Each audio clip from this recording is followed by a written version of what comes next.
Happy Wednesday, everyone. I hope that you're doing fantastic. I am Ann Darda. I am a professional psychic and high priestess in Western New York. And today I'm going to talk about lunar eclipse energies. Before I get to that, there are a couple of events that are coming up that I'm going to be at. This Saturday, I'm going to be at the Mystical Family Fun Day on the farm in Sodus, New York. This is at the Burnaps Farm Market, and that's from 10 to 5. I'm going to be doing short readings then. And then on Sunday, I have my Circle of Resistance ritual that is the full moon lunar eclipse energies. We're going to be creating another ritual for that lunar eclipse to help with all of the negative energies that are going on right now and to protect people that feel under attack.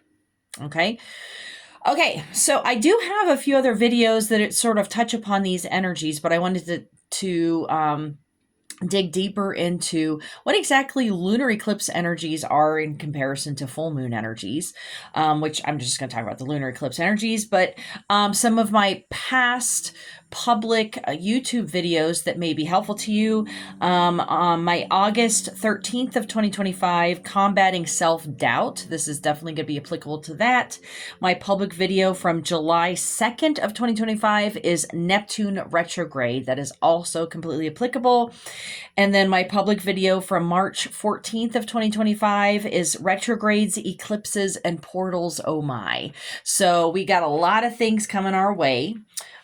So Sunday, as I had mentioned about the Circle of Resistance ritual, it is also the lunar eclipse full moon.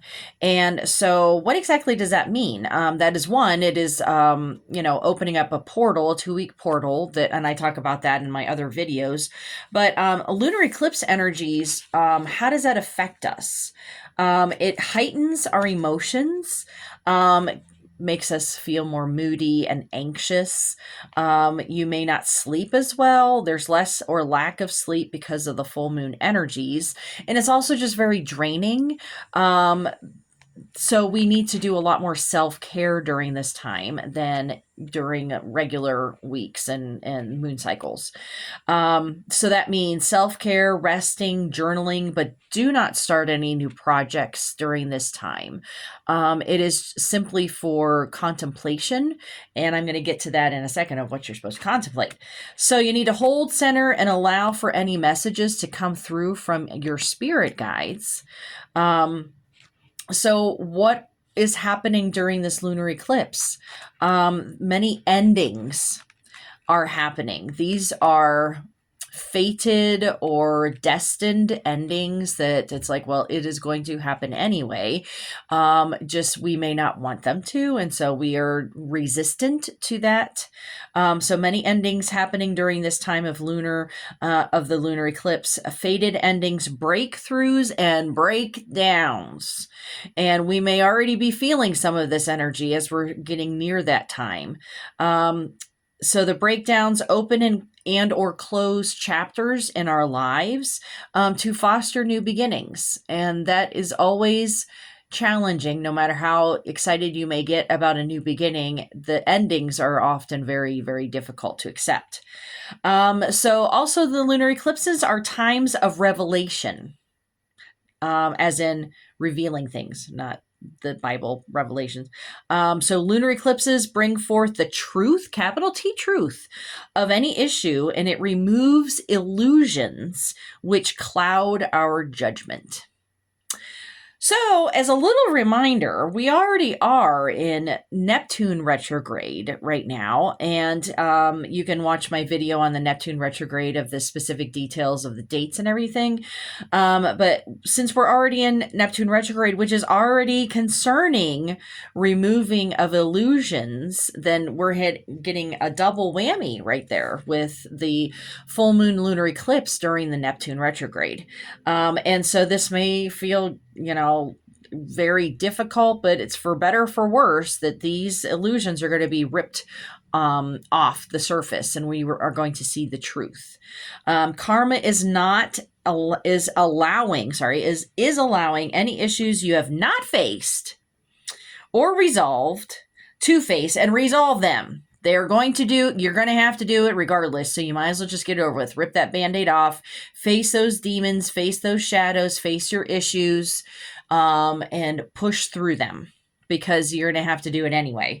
And you might as well do it on your own terms. Do it on your own terms, and do it in a kind manner rather than it be in a very ugly space. Okay.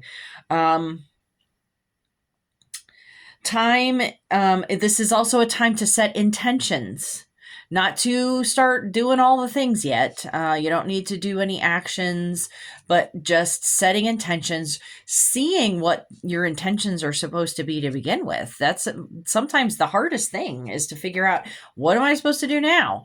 Where am I supposed to go? Who am I supposed to be? All of these big questions here. So time to set intentions, just not pushing any actions yet for these intentions.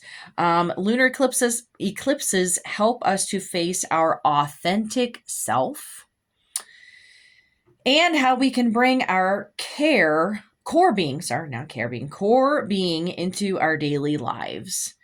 So that is challenging, because our authentic self may not be anything of who we actually show to other people. And this can include facing any fears that we may have. And this could be fears from this life or past lives. Releasing old patterns that are keeping our authentic self away, and being driven by the different pretend selves that wear masks. There's always a lot of sayings, oh, release that which you do not need. And that, and that's a nice little phrase that everybody likes to toss around. It's a lot more difficult to actually do. And I thought I would rephrase it, okay, of, release that which no longer serves you, is let go of the pretend selves, the masks that you are wearing, and showing people your authentic self. Letting go of people, jobs, and goals that actually cause us pain or discomfort or sorrow or sadness, and do not resonate with our beliefs or morals. So it's pretty heavy energy here, right? And so that's why it's like, well, don't do anything, just sit with it, journal, be open to what you need to know and do in the following weeks after the lunar eclipse. But just be open to it. And if you are still struggling with the whole idea of illusions and stuff, if you want to join my Patreon page,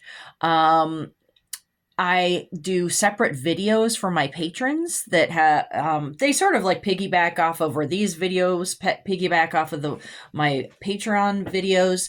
But my video from today for my patrons was illusions and truths, and how to see through things, and using your intuition and stuff like that. So if you want more than just this basic bit of information, you can always sign up on my Patreon page. It's patreon.com/Andarta. You can also just find it on my YouTube channel. And you could also subscribe to this channel and get all of my videos and updates and things like that.